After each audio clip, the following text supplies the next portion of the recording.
We beginnen met het bericht dat er meer verzekeringsbedrijven in de problemen zijn. Het is de opening van de Extra vandaag en het is gebaseerd op goed ingevoerde bronnen, die we helaas niet met naam kunnen noemen in de krant.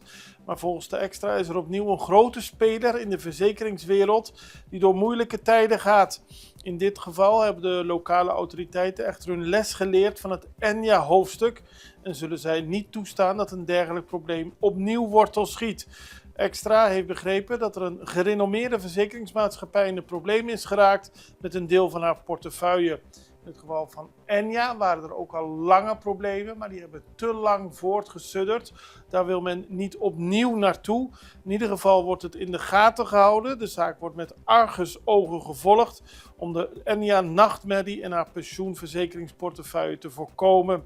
Wat dit precies betekent is niet duidelijk, maar er zal eerder duidelijker worden ingegrepen als de situatie lijkt te ontstaan dat de verzekeringsmaatschappij in de financiële problemen komt. Het is goed om op te merken dat de centrale bank daar ook sterker naar kijkt, omdat in het verleden wellicht te vaak is uitgegaan van het feit dat het goed zou komen. Dat moeten we niet meer